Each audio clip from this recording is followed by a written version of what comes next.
Episode 5 winners and success. आज हम you can book, जिसके राइटर हैं जॉर्ज मैथ्यू एडम्स, की इस बुक समरी में बात करेंगे कि सक्सेस आखिर होती क्या है और जो लोग सक्सेसफुल होते हैं यानी कि विनर्स बनते हैं, उनका माइंडसेट क्या होता है।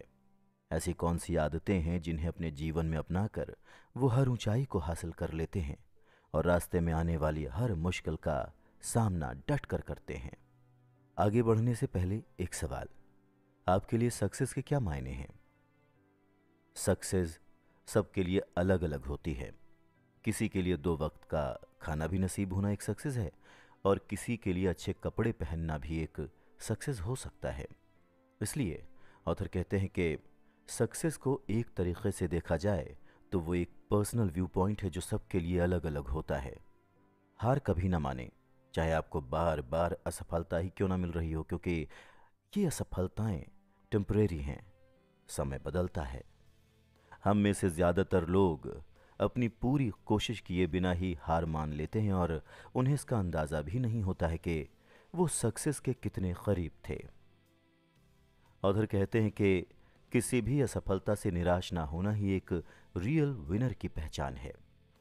एक विनर के अंदर ऐसी क्या क्या क्वालिटीज होती हैं जो बाकी लोगों में नहीं होती, आइए जानते हैं। सिंसियरिटी, कोई भी उस व्यक्ति पर भरोसा करना नहीं चाहता जिसे खुद पर भरोसा ना हो। अगर आपके अंदर अपने हर एक्शन के लिए पूरा कॉन्फिडेंस है तो सामने वाले व्यक्ति को भी आप पर जल्द ही भरोसा हो जाता है।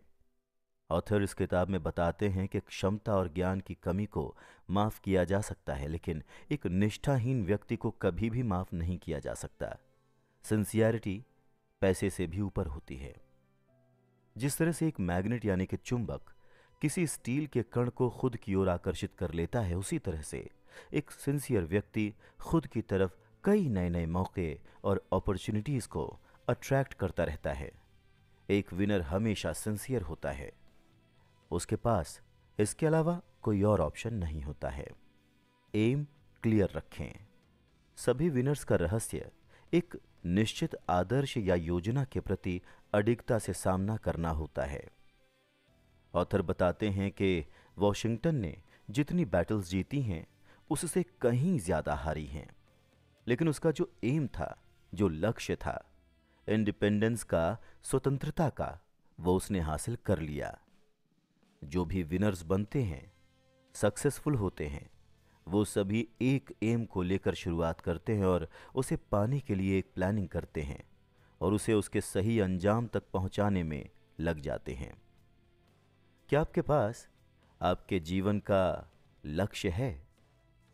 क्या आप उसके लिए कॉन्फिडेंट फील करते हैं? अगर ऐसा नहीं है तो तुरंत ही बिना देरी किए एक एम बनाएं जिसका विजन एकदम क्लियर होना चाहिए, क्योंकि अगर आपको पता ही नहीं होगा कि जाना किधर है तो आप शुरुआत कैसे करेंगे।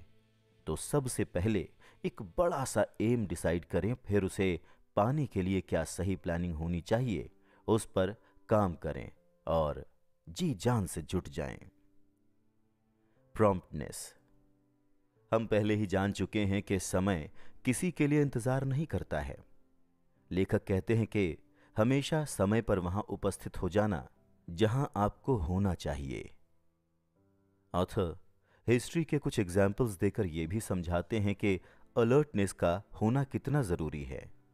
लेखक कहते हैं कि वाटरलू की लड़ाई में फ्रांसीसी सेना के मार्शल ग्राउची की विलंबता के कारण ब्लूचर के पास वेलिंगटन की मदद के लिए अपनी सेना को कोड़े मारने का समय था।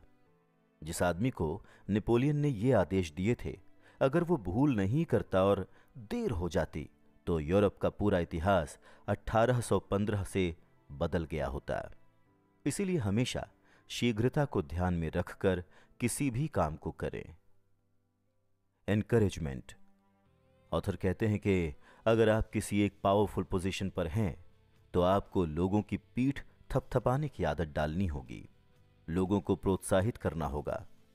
आप जितना दूसरों को एनकरेज करेंगे कुछ बड़ा और अच्छा करने के लिए आपको भी उतना ही अच्छा महसूस होगा। आपके जीवन में भी कुछ लोग ऐसे होते होंगे जो आपको नीचा दिखाने में और आपको आपके लक्ष्य से दूर करने के लिए पूरी कोशिश करते हैं, लेकिन ऐसे लोगों से घबराने की ज़रूरत नहीं है, क्योंकि ऐसे लोग खुद ही पीछे होते हैं। जो आपको पीछे खींच रहा है मतलब वो खुद ही पीछे है। ये आपका कुछ बिगाड़ नहीं सकते अगर आप खुद पर पूरा भरोसा रखते हैं तो। दुनिया में कुछ भी इतना प्रेरणादायक नहीं है जितना कि किसी को उसके काम के लिए शाबाशी देने पर उसके चेहरे पर जो ऊर्जा आती है उसे महसूस कर पाना। ऑथर कहते हैं कि एक रेस के घोड़े को भी अगर थपथपाएं और नाक पर हाथ फेर कर उसे अच्छा महसूस कराएं तो वो भी पहले से अधिक उम्दा प्रदर्शन करता है। अगर प्रोत्साहन एक जानवर के लिए इतना लाभदायक साबित होता है तो इंसान को तो इसकी सख्त ज़रूरत होती है। जूते पॉलिश करने वाला आपके जूते और भी अच्छे से पॉलिश करेगा अगर आप उसकी तरफ एक स्माइल कर दें। आपका नम्र व्यवहार आपके लिए ही लाभदायक साबित होगा। ऐसा आप सबने कभी न कभी अपने जीवन में ज़रूर महसूस किया होगा कि जो काम रूडनेस से बिगड़ जाते हैं वही काम नम्रता से और सामने वाले को प्रोत्साहित करके तुरंत ही बन जाते हैं। इमेजिनेशन।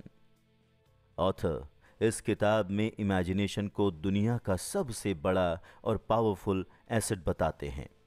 पैसा, पद, संपत्ति इसके आगे कुछ नहीं है।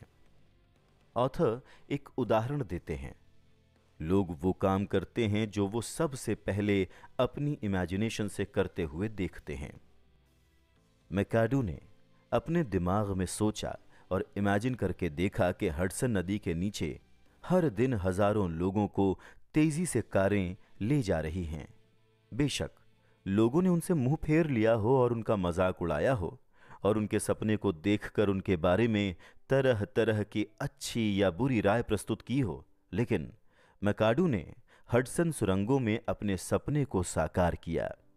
इसी तरह से मार्कोनी ने हजारों मील दूर लोगों के संदेशों को हवा की लहरों पर तैरते हुए देखा और एक अद्भुत वाद्य यंत्र की आवाज सुनी। उन्हें सब पागल ही समझ रहे थे, लेकिन उन्होंने आगे बढ़कर इस दुनिया के सामने अविश्वसनीय वायरलेस टेलीग्राफ पेश किया। है ना ताकतवर ये इमेजिनेशन टूल? द ग्रेट पर्थिस ने एक बार कहा था कि एक क्विक इमेजिनेशन इस सांसारिक जीवन का एक तरीके से नमक है, जिसके बिना प्रकृति केवल एक कंकाल है, लेकिन उपहार जितना अधिक होगा जिम्मेदारी उतनी ही ज्यादा होगी।